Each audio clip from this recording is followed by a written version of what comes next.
Bom dia, crianças felizes do Titi João! Bom, pessoal, hoje a gente vai começar mais uma aula aí falando sobre o chamado feudalismo. Bom, pessoal, na aula passada a gente falou um pouco sobre a estrutura política do feudalismo. Como que o feudalismo ele se tornou um governo extremamente descentralizado, onde havia o rei, havia os senhores feudais, esses senhores feudais eram soberanos dentro do seu próprio feudo, e então, por serem soberanos dentro do seu próprio feudo, tinham um poder local. Havia o rei, poder nacional, e havia um poder maior que comandava toda a Europa Ocidental, que era a Igreja Católica.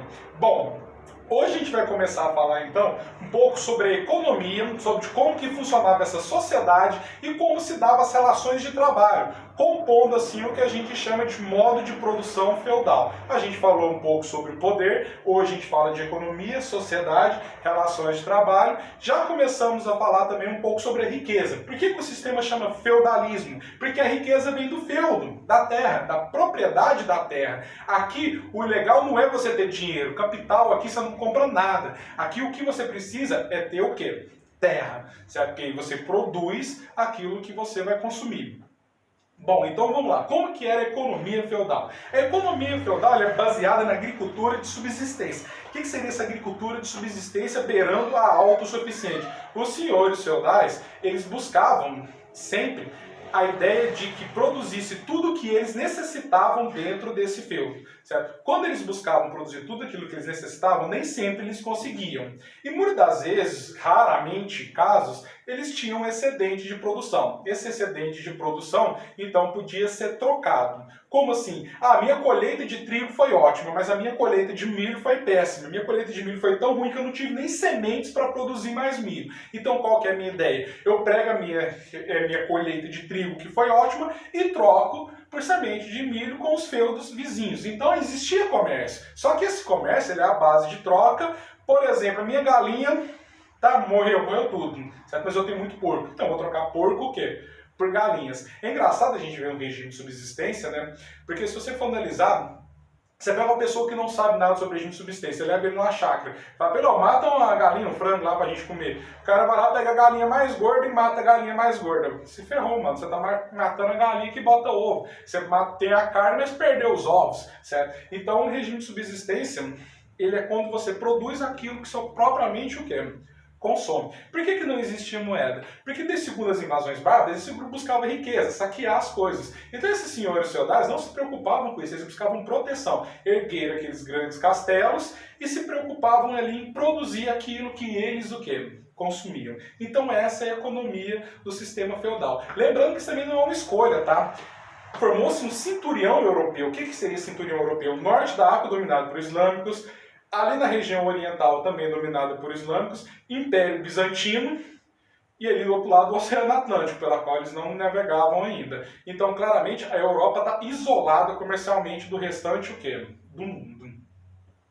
Sociedade estamental. O que é uma sociedade estamental? Uma sociedade estamental, ela é uma sociedade que não se tem mobilidade social, ou seja, ela é determinada pelo nascimento. Você nasce um membro do clero, você vai ser membro o quê? Do clero. Se você nasce membro da nobreza, você vai ser o quê? Um nobre. Se você nasce camponês, você vai morrer o quê? Camponês. Por que não havia mobilidade social nessa época? Porque a riqueza vem da terra. E só existia 3 formas de você conseguir terra. Tomando a terra de alguém, através de uma guerra, o que a Igreja Católica impedia isso, ela não permitia guerras civis entre cristãos, certo? Então ela não permitia que um feudo guerreasse com o outro para tomar as terras dele, ele juntava ali uma força e sucumbia esse senhor feudal.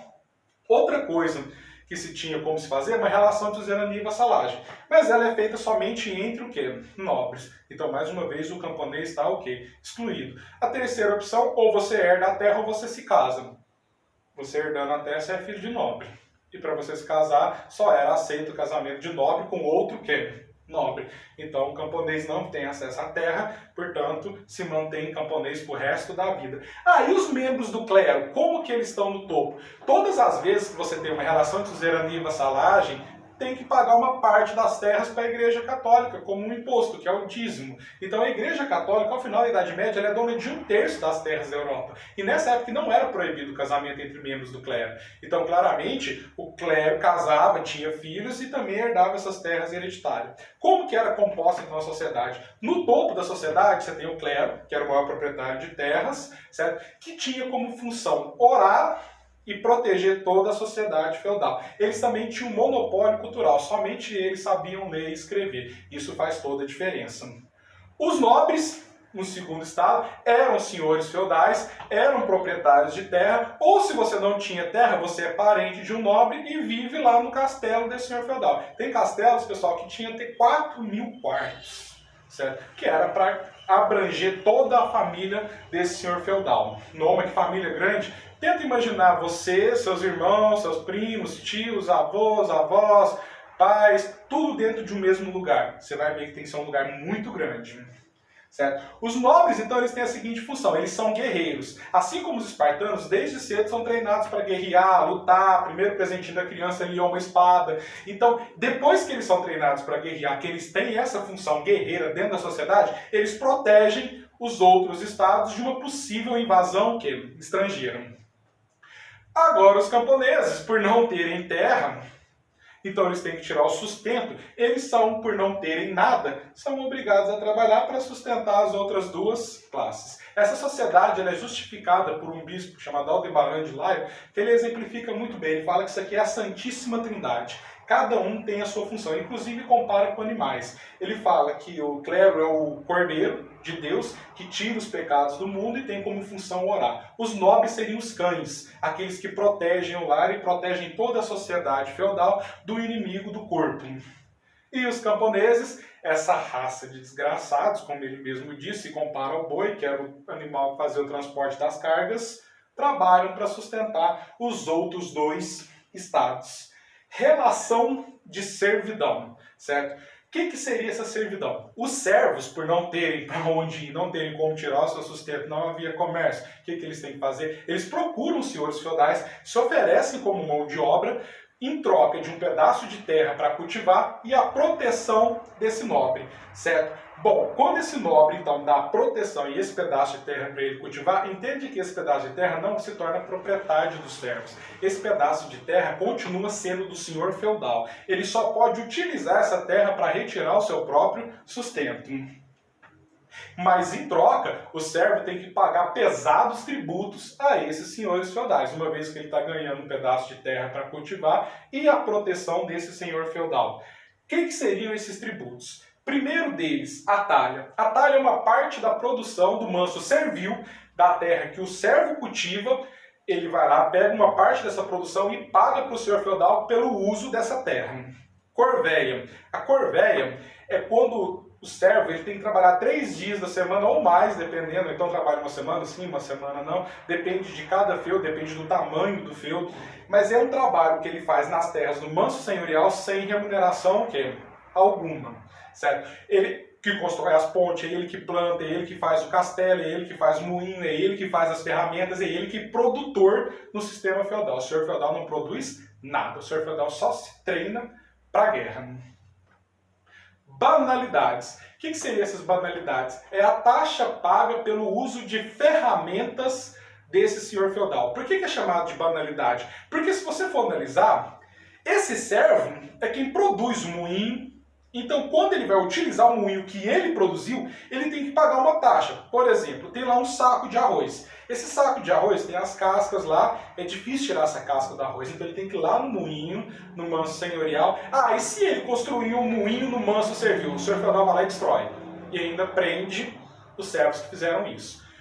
Tudo que relacionado à produção tem que ficar no manso senhorial. Os servos são proibidos, por exemplo, de caçar. Até a coleta de frutas, os senhores feudais não gostavam muito de que os servos fizessem essas colheitas. Eles acreditavam que tudo que tinha na terra era do senhor feudal. Então, se um servo caçar, por exemplo, um coelho, ele tinha que pagar isso para o senhor feudal, porque o coelho é do senhor feudal, porque está na terra do senhor feudal. Certo? Então, o que acontece? Ele foi lá, pegou os sacos de arroz e levou lá no moinho do senhor feudal, tirou as cascas. Na hora que está tudo limpinho, o arroz está pronto, ele tem que dar 20% desse arroz para o senhor feudal por ter utilizado o moinho, que é a propriedade desse senhor feudal. A albernagem.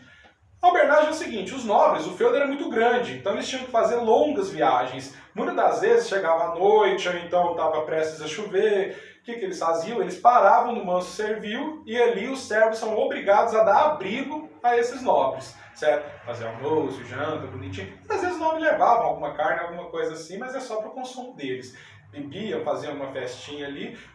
E o servo tem que ceder a casa. O nobre escolhe onde ele vai ficar, você cede a casa para o nobre, você não precisa sair da casa. Não é bom você sair, né? Porque senão sua mulher, seus filhos, né? Sei lá, vai ficar dando de cima aí dos senhores feudais, né? Até porque a gente tem uma visão muito dos nobres como se os camponeses odiassem os senhores feudais. Não, eles veem os senhores feudais como herói. Imagina só, você está ali no manso servil, de repente vem um grupo de invasores. Você ficou sabendo que eles mataram o manso servil do lado e que estão chegando para te matar. A única coisa que você deseja nesse momento é proteção. Você bate em retirada e de repente os inimigos estão chegando, você fala, pronto, fudeu, vamos todo mundo morrer. De repente você olha para o alto, vem o senhor feudal com toda a sua cavalaria e destrói o inimigo. Pô, cara, esse cara é um herói, certo? Então era assim que eles viam os nobres, eles invejavam os nobres, certo? Por que eu falei brincando que se o nobre chegar, talvez mulheres, filhos, assim na sociedade capitalista, no mundo que a gente vive hoje, se um cara chegar numa balada lá numa Ferrari, ou então se ele estiver numa festa na praia e chegar com um iate, as mulheres vão olhar para ele diferente. Assim como se chegar mulheres também no iate e uma mulher na Ferrari, os homens também vão olhar diferente. Nem todo homem é interesseiro, nem toda mulher é interesseira, mas a gente sabe que existe uma parcela significante da nossa sociedade que age dessa maneira. Dízimo. 10% de tudo que é produzido dentro do feudo é da Igreja Católica. Então, esse imposto é pago por nobres, é pago pelos camponeses. O clero não paga porque ele mesmo se beneficia disso. Os impostos são pagos para ele, certo? Então, não pode se falar que o clero paga esses impostos, porque ele, na verdade, usufrui dos impostos pagos por esses outros dois, o quê? Estados. Até por isso que ele está no topo da sociedade. Ele comanda mentalmente, economicamente, essa sociedade. Certo? Os servos também tinham que pagar. Quando eu falo dízimo é tudo, tá, pessoal? Herança, dote de casamento, relações suzerania e vassalagem. Se você produziu 10 enxadas, uma é da igreja. Se você fez 5 moinhos, um moinho é da Igreja Católica. E para você utilizar o moinho, você tem que pagar o dízimo, tem que pagar a taxa para utilizar o moinho da igreja. Certo? Dessa maneira. E por último, o imposto da mão morta. O imposto da mão morta é o imposto mais ridículo que existe. O imposto da mão morta ele foi criado no século XIV, durante o período da peste negra, da grande fome, da Guerra dos 100 Anos, aonde 1/3 da Europa morreu. E o que eles fizeram, os senhores feudais, para agradar a população? Criaram um novo imposto! Qual que é esse imposto? Assim que um parente seu morre, você tem que pagar uma taxa para continuar na terra. Afinal de contas, o senhor feudal perdeu um braço. O trabalhador, ele tem que ser recompensado financeiramente pela perda do senhor feudal. Certo? Claramente isso aqui vai gerar uma onda de revoltas camponesas. Outros impostos não vingaram, como por exemplo da prima noite, que alguns feudais, senhores feudais, tentaram implantar, que seria, por exemplo, a primeira noite depois do casamento, a noite de núpcias seria com o senhor feudal. Claramente, esse imposto também gerou uma enorme quantidade de revoltas e claramente que os senhores feudais pararam. Não foram todos que cobraram, mas aqueles que cobraram, logicamente que voltaram atrás devido à quantidade de revoltas camponesas. Aparece isso, inclusive, num filme muito bom, que retrata um pouco essa sociedade nessa época, um filme, na verdade, muito bom, não, um dos filmes excelentes, talvez é o filme que eu mais gosto, chamado Coração Valente. Certo? Ele mostra claramente que tudo começa com a revolta a partir da cobrança do imposto da prima noite. Bom, pessoal, então é isso daí. A gente, então, falando sobre o feudalismo, economia e sociedade, falta agora a gente falar somente sobre o domínio da Igreja Católica nesse período. A gente já falou que eles exerciam o monopólio cultural, que tinha 1/3 das terras, dominavam culturalmente essa sociedade. E aí, na próxima aula, que vai ser essa aula interativa que a gente vai ter, eu e de Lúcia, a gente vai falar um pouco, na Cláudia, sobre a questão do Santo Inquérito, sobre o Tribunal da Santa Inquisição, e aí a gente vai falar um pouquinho melhor sobre a jurisdição durante a Idade Média, certo? Bom, pessoal, é isso. Beijo, bons estudos a todos.